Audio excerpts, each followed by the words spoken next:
in the postseason at the HWSA, there were a lot of really good teams out there who, if you didn't know they were homeschooled, you wouldn't think they were. You would think that was a really good public school team. And so just never explore your options and see what's out there for you, because there can end up being a lot more than you think. Welcome to Homeschool Talks, a podcast by HSLDA. This is a show about all things homeschooling, from practical tips to inspiring stories and everything in between. This episode of Homeschool Talks features a conversation originally hosted live on our Facebook page. So if you like what you hear, be sure to follow us there for more content like this. We're so glad you've joined us today, and we hope you enjoy the program. Hello, everyone. My name is Mike Smith, and I'm the president of Homeschool Legal Defense Association. And thanks so much for joining us today for our conversation with Jeff Roberts and also Micah Davis about the Homeschool World Series Association, something I didn't know about until just recently, and we're going to find out. It's been around a long time. So many parents wonder what sport opportunities will be available. These are homeschool parents, of course, for their students when they begin homeschooling. So we're excited to share an organization with you that is helping make national competitions possible for homeschool baseball players. And joining me today is Jeff Roberts. Jeff, good to have you today. Thanks for being with us. Well, thanks so much for having me. And we also have Micah Davis. Micah comes from the part of being a player that has played in the World Series. Yes, sir. Micah, you're at Rice University, right? Yes, I am. I'm currently. Yes. So thanks for being with us today. We thank both of you for being here. So, Jeff, why don't we start with you? Let's just find out a little bit about you and what motivates you to do what you're doing with this association. Well, I appreciate that. And thanks again for the opportunity. We love to bring attention to this event, and fantastic group of people that help us put this on every year in the association, and fantastic group of teams that participate every year. So me personally, I am the third president of this association. So I am blessed to have inherited a fantastic program and relationships with our field down in Auburndale, Florida, our umpire crew, all of the vendors that really come together to make this happen. A lot of great work was done by the first two presidents, going all the way back to 2000 when the tournament was first started. So, Jeff, are you a homeschool dad? I am. And where do you live? Texas? I live in Houston. Right? Yeah. So we are. I guess we finished our homeschool career when our youngest went off to college just this last year. But we homeschooled all the way up until that point. And participated as a family. I had two sons playing baseball and participated in the Homeschool World Series as a family, and just really was impressed from day one with this event. And when the opportunity presented itself and the need for someone to step up and lead this, we really felt this was where God was leading us to step in. So you found out about this when you had sons that were wanting to play baseball, I guess. Absolutely. How'd you find out about the association? So it's interesting. The team that we participated on was one of the two founding teams of this tournament back in 2000. So the Houston HCYA program and the Nashville Monarchs program in Middle Tennessee got together, Coach Cochran and Hartline, and they really had the brainchild of this tournament back for 2000. It's taken a few different forms. The initial few years, they had a very small tournament with like around 8 teams participating, but we were blessed to my family to join that program. And so obviously having founded it, the HCYA baseball team has been participating in this thing ever since. And it would be unthinkable for them not to come. So we heard about it the minute we joined the program. Right. Is that the Houston group? Yes. So what states are represented in this last tournament? Great question. So we had, we really have branched out all the way from California to Florida. Wow. We've got Texas, Missouri, Arkansas, Tennessee, North Carolina. I mean, it really is, it's an event that draws from all over. We've had teams from Michigan in the past. Maryland is there. Wisconsin has come for many, many years. So yeah, it draws from all over, which really makes it fun for everyone to meet teams and meet families from the rest of the country that are like-minded in homeschooling and loving baseball.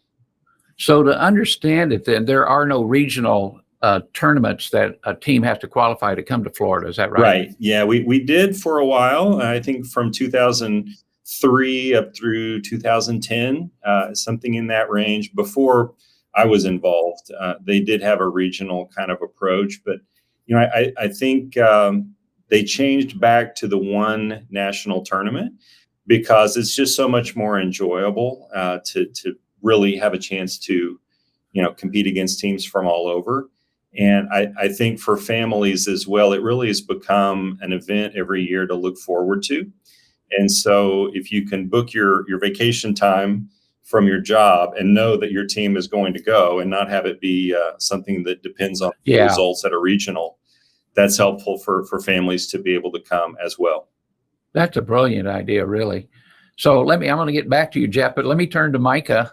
Micah, thanks for being with us today. Micah, you're a student at Rice, right? Yes, sir, I am. And you love baseball. Oh, love it. Ever since I was a little kid. I started to say, when did you start playing? I actually organized baseball. I started playing when I was about 6 years old, but me and my brother had played ever since I was old enough to play. Like he was, my older brother's 2 years older than I am. Me and him both fell in love with the game from an early age. And pretty much every day, right after we were done with our school, we would go outside for hours and just play and play and play until we couldn't anymore. Now, were you homeschooled, Micah? Yes, I was. I was homeschooled from kindergarten through high school. So all the way through. So you graduated from high school? Yes, sir. So, we mentioned that in the opening here, and this has been a hot topic and a big issue ever since I've been involved in homeschooling. And that is, okay, I'm homeschooling, but my kid is actually, I think they could get a college scholarship. Maybe they could be even a pro. You know how parents think about their children. But how are they going to be able to develop those skills if they're not in a public school program where they can play baseball, football, soccer, you name it? So your parents faced that, right? So how did you guys address that? So I was fortunate enough to have a dad who played for 4 years while he was in college and had a lot of experience in baseball. So I had that resource available to me all the time.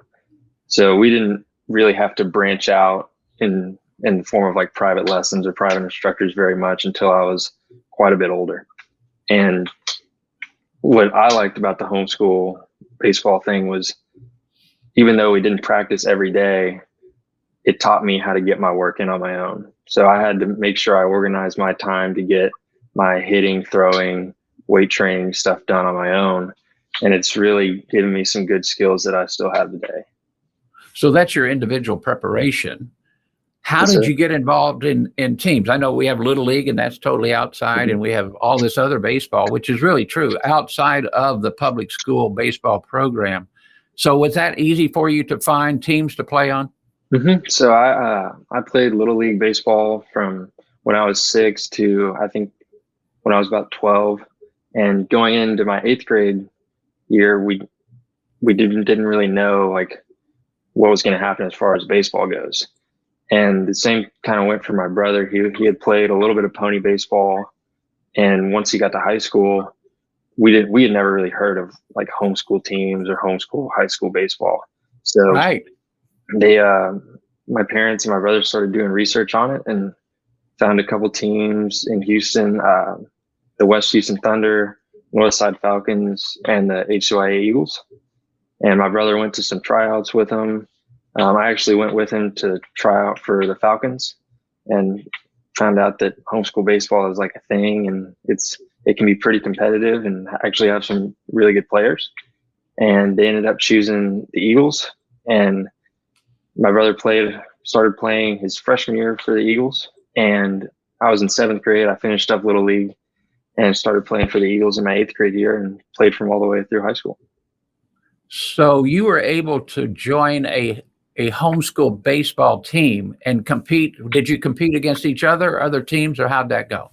So there's 4 homeschool teams in the Houston area. And so we would play them, and then we would also play private schools. Okay. So the vast majority of our schedule was made up of private school teams, a couple tournaments with some public school teams, and then the other homeschool teams in the area. So I take it then you were in Texas, you were in Houston, so you were able to play a lot of games starting out, when you're a 10th grader? Oh, yeah. Well, I started JV when I was 8th grade. 8th grade, okay. For the JV schedule, I think we played about 30, 35 games. And for the varsity schedule, we played close to 40. Oh, my goodness. And well, that's more than any public school team would play, for sure. Oh, yeah. And that's not even including the World Series. In the World Series, you could get 6 or 7 more games, and you could sometimes approach 50. So this is Jeff, let me go back to you, because this has been the issue, as I said before. How can homeschoolers actually develop their talents and gifts for some of those kids that are really good? And this is amazing, because it sounds like to me that not only is this happening in Texas, but this is happening in other states. So tell us about that as well.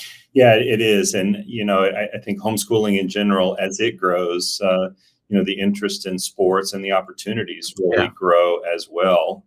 And I was really excited that, you wanted this topic for an interview for your program here. Right. Because we do want to get the word out. And I think there are homeschool families that maybe they make that decision for academic and religious reasons, but they're wanting those sporting activities as well, and they think maybe we're going to be closing a door on something, and it's absolutely not the case. And we, as a matter of fact, looking at the resume of the coaches that we have for these homeschool programs would blow you away. I mean, we've got people with significant college experience who succeeded at that level, have even been drafted, gone into minor league, and even some major league experience that are coaching these young men.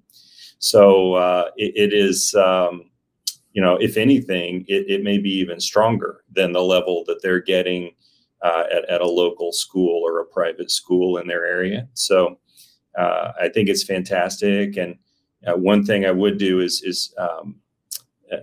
if I can hype our website a little bit. Please do. Our website is HWSA.net.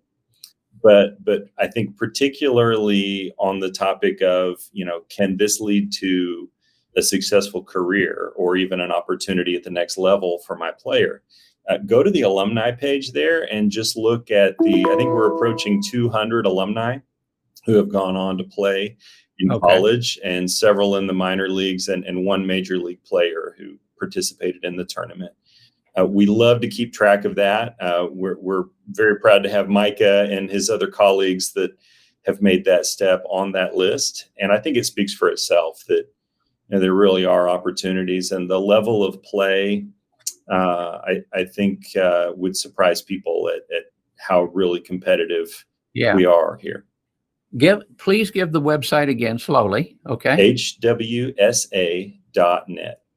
Okay. The question then would be, if I go to that and I'm interested, let's say I'm in Wyoming, would I be able to look up and find a team close to me? Would that be something that you have on your site? There's a record of all of the teams who participated. The other thing I would offer is there is a contact us link, and we are happy to connect families with teams that we know of. Even if they're not listed as participants, we know of dozens of teams across the country that we're in contact with. We'd love to connect people and get them introduced to a local team near them. Let me ask you this. Let's say I'm a parent and I find out that I'm in Rhode Island, and we don't have a team in Rhode Island. Although Rhode Island, you could go to Massachusetts, I suppose, and play if they had one. But you want to start something yourself. Would you guys help in that regard? Absolutely. Yeah, we really love the sport, and we love homeschooling. And so anything we can do to help someone with that in mind, very happy to do so. Happy to connect them with others maybe that are nearby that have a similar idea, or just help them with networking and getting it off the ground. Let me ask you this. At the tournament, how many teams did you have this year? 23 teams. Okay, 23. Did you play double elimination, or how do you do that? Yeah, we do a full bracket. So everyone will play all the way through. We go from literally determining first place all the way down to 23rd place in that. So it is a full week for every team. No one is sent away early from having exited the brackets. We play them all out in full. So what are the minimum number of games that a team would be able to play if they lost every game? The minimum guaranteed is 5, and the that's beautiful. maximum is 7. That's beautiful. And 7, you're talking about some tiebreakers being in there, and some of the things that happen in seeding that can cause some extra games. But we have a week to get that done. So 7 games sounds like a lot, but spread out over a week, even if it's that many, it tends to be doable. Where's the location in Florida? Auburndale, Florida. That is where is that? Between Tampa and Orlando, and it's near enough to both, and particularly to all the fun things that you find in Orlando, Florida. Okay. We've got a whole section of that as well on our website, and I do think we talked about the families making this an annual vacation time as well. That's a big part of why. It's just a fantastic part of the country, and homeschool families tend to have multiple children. Often the siblings, being at the fields is fun, but being able to go to Disney World is pretty fun as well. Jeff, I really appreciate it. I'm going to come back to you, but I want to ask Micah. Micah, think about the experiences you've had participating in this association, playing basically other homeschool teams. Can you share with us maybe a highlight of your career so far? Oh man, there's so many good memories. What do you play, first of all? What's your position? I'm a right-handed pitcher, but in high school I was two-way, so I hit as well. Okay, so if you weren't pitching, you were playing in the field somewhere, yeah. Right? That's normally, I've found that just from being around baseball a little bit, the pitchers tend to be very talented. They can do a lot of other stuff. They tend to be sometimes the best hitter on the team, which is interesting because you want to play. So with that, in this tournament that you've been involved in, the World Series, what would be a highlight that you could share with us? Man, I ended up getting to play in 3 tournaments, and there was so many good memories from all 3 of them. Yeah. Probably one of the best would be my freshman year. We had a great team, bunch of some of the best dudes I've ever known. And we ended up having kind of an up and down pool play. First couple of days we won. We started off the tournament with a really big win against the team that actually won it the year previous. And the second, we went on to play another game that day. We got up and we lost it. And then the next day, we ended up winning, getting into the Division II bracket. So the bracket's broken up to, after pool play, you get seeded into 3 different divisions. Okay. Division I, Division II, Division III. We ended up getting into Division II and actually ended up making a run and getting to ultimately win the Division II championship against the team that had kind of been our rival the whole year. And it was just such an incredible experience, especially me being a freshman on that team and really getting welcomed in that year. And the guys were so, I can't describe how good they were to me and welcoming me in, and us being able to compete and win that championship was just such a great memory. You know what's interesting to me? It says a lot about you. You haven't mentioned yourself yet and how you did.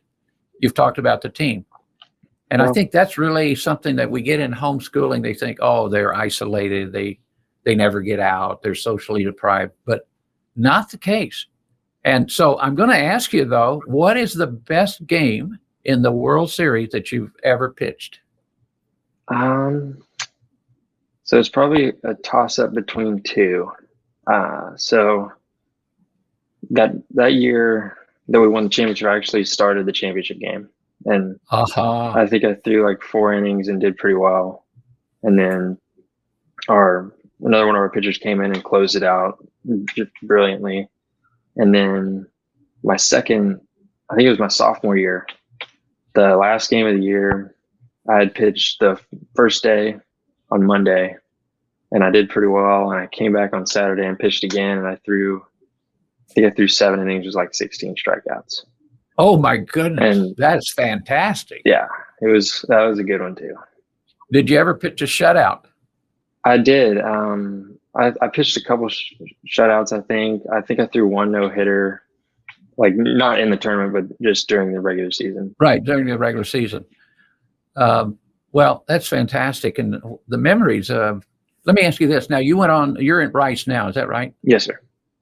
All right. Did you get a scholarship, or are you a walk-on player? I did. They offered me a scholarship in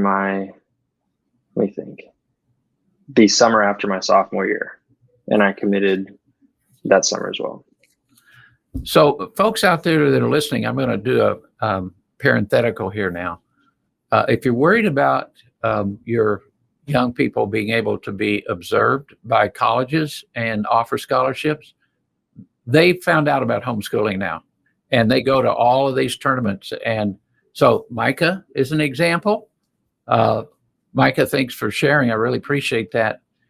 That's interesting. Jeff, I want to ask you, what are the chances of a really good homeschool player being seen by the scouts and end up like Micah? Yeah, I think they're good, and they're growing every year. At the tournament itself, we have college scouts interested and in attendance every year. This year, we actually had an MLB scout come, and he had his sights set on one player in particular to take a close look at. But it's becoming more of that kind of showcase. Okay. I think even, in addition to that, you've got Perfect Game and some of these showcase events that players have available. You don't have to be public schooled or private schooled to participate in that. I think every one of the options for attention and interest from colleges that's open to someone in a school is open to someone who's homeschooling as well. And our homeschool teams are aware of those things. And for someone interested and who's got that level of talent, like Micah certainly has. Yeah. Obviously. Those doors are open. And you're right. I think increasingly the universities are learning that not only are homeschool kids, talented, but they tend to do very, very well in school in general. They come in with a maturity often. Yes. They understand the blessing they've been given if they're given a scholarship and a chance to play at that level. That they rarely make some of the immature mistakes of squandering that. So I think the future is bright for sure, and we certainly believe that it's not only a workable path, it can be absolutely the very best path for baseball success. It sure sounds like it. And obviously a lot of the players that are there, they're not going to go on and play college baseball or professional baseball, right, for sure, but they're having a good time. Absolutely. Right? Yeah. Most don't. And many have no interest in that. Okay. But yeah, we're providing what we hope is a great experience for them and their families. Just giving that opportunity that you rarely get, right, to connect with like-minded people from across the country. And baseball's a great reason and opportunity for us to do that. So before we went on the air, Jeff, we had an opportunity to chat a little bit. I found out you are president of the association, right? Yes. And you're a volunteer. You don't get paid at all? No, the entire leadership group does this as a labor of love. We're blessed with the the county and city that host us do provide us a place to stay to cover that expense during the length of the tournament. But no one is paid, and we're all out there doing this because we love the event, and we love the families and the players. And I think all of us that are in leadership now, we're blessed being a part of this as participants. And, when the need comes up that someone else needs to step up and someone is needing to move on and leave the board, we feel that call and leading to step in and make sure that the families that come after us have the same opportunities that we did. Well, on behalf of the homeschool community, I really want to thank you, Jeff, and Micah, both of you, for participating. Jeff, I want to ask you, if you had to highlight your career in the association, one event, perhaps, one thing that's happened, maybe to your family or whatever, what would it be? Wow. We had a lot of great memories as participants and players. I just remember the feeling of like-minded community, of being there, our very first tournament, and seeing teams from Tulsa and Charlotte, North Carolina, and Wisconsin and Maryland, and just seeing families just like ours, having a chance to meet them and see their love for the game as well. We fell in love with it, and the siblings. I mean, it really is like a family picnic atmosphere. People that have been just are often blown away by that, and the siblings that are running around make friends, and they end up in those friends the next year when they come back, and there's just this atmosphere of we're all a family together that is just really impressive. And I think being the president, I mentioned I'm the third in line, and just recently took that role in 2020. And I'm very blessed in that role. I get a lot of thank yous and a lot of credit, and people come and are just so grateful for the tournament, and really that's owed to all of the people who put in the time ahead. So those are great memories, but I also want to pass on the thank you to Chuck Hendricks, who succeeded me as president, and ultimately Larry Cochran, who was the first president of the tournament. And got it off the ground in the first place. Well, thank you so much. We do have a question here. It says, did he play travel? I'm assuming it's from Joshua. I'm assuming Micah, did you play on a travel team other than the homeschool team? Yes, I did. So doing this, I didn't play on a travel team or any kind of select ball until the summer after my freshman year of high school. Okay. I played on a really competitive, really good travel team called Kyle Chapman.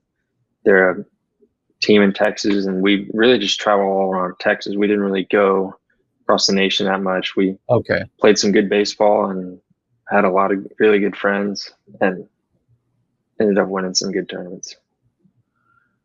Let me see here. I'm having a hard time finding states with teams on the website. Can anyone tell me if Minnesota is involved, Jeff? We did not have a Minnesota team, but I would be happy to connect with that person if you want to send a note to info@hwsa.net. Say that again. info@hwsa.net. That's our general contact email, and I'd be happy to connect them with anyone we have in our database that's in Minnesota. Be happy to make that introduction, and we'd love to have a team from Minnesota come out next year. How about Michigan? Yeah, Michigan definitely has come out. There's a team out of Detroit and a suburb area outside of Detroit that have sent teams. They did not come in 2021, but we've had them in a recent year, like 2019. I think they were there. So the folks that are coming to the website could find that information, how they could contact that team? Yeah, well, teams. the list of teams. So we have all of the brackets from this year, and in the archives, actually, all of the previous year brackets are listed, so people can see who was there. But generally, if you want to know what are the teams around me, the easiest way is probably to email us and let us just send you that, because we've got their email address, website address, phone number, etc., that we'd be happy to share as well. Yeah, at some point you may want to actually do that state by state, so people can just click on their state and find out. It's a great idea, absolutely. Well, I'm sure you've thought of it, but there are a lot of other things probably on your plate right now, correct? Oh yeah, there's always more to do. We want to improve that website and improve the tournament in general every year. So love the ideas and suggestions for sure. Do you use volunteers? Yes, absolutely. I mean, beyond just the leadership, which we talked about, we have people that, we have people at each field that make sure the umpires have what they need. Okay. Whether it's water or new baseballs for each game, things like that. So we have a pretty well-oiled machine that we've inherited, and it does rely on volunteers. So we've got a few who've already stepped up for next year, but that's another thing. If people are interested and they know about this tournament, and particularly once their youngest is out, often that's when the call is there to, let me help other teams and players participate. We'd love to hear from you. info@hwsa.net. Expenses. Jeff, they're expenses. How do you guys raise money?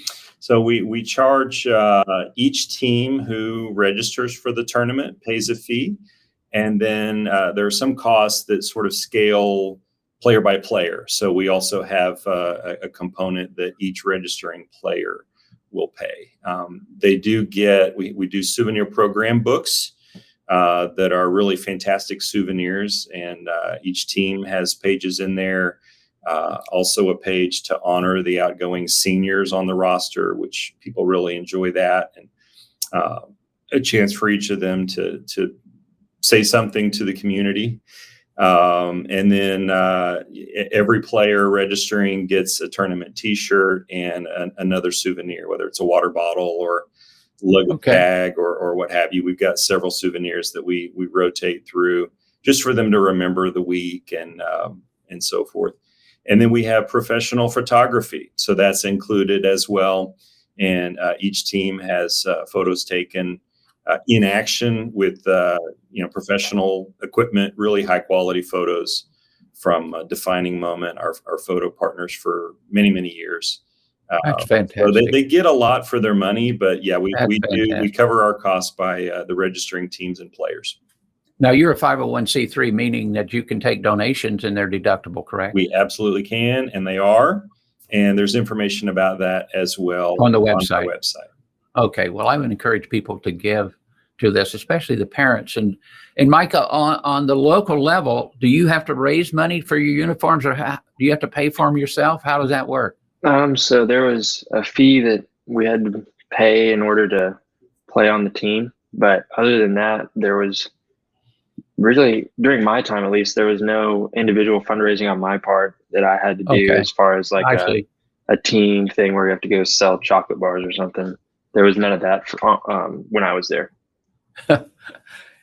Jeff, do you know how the teams actually finance their own expense, how they cover that? Is it just through the fees that they charge the players, or what? I think some do. They just include it, particularly for the varsity level players. We're aware that some do that. We also do have some that do fundraising. It's one of the great things about homeschooling is each organization and ultimately each family can figure out the best path for themselves on that. There are teams that, they're completely covering their costs from this from a local sponsor well, that's a neat idea. Wants to support it and give the families that opportunity. So there's a variety of ways, but, we're very grateful. However it happens that people make this a priority.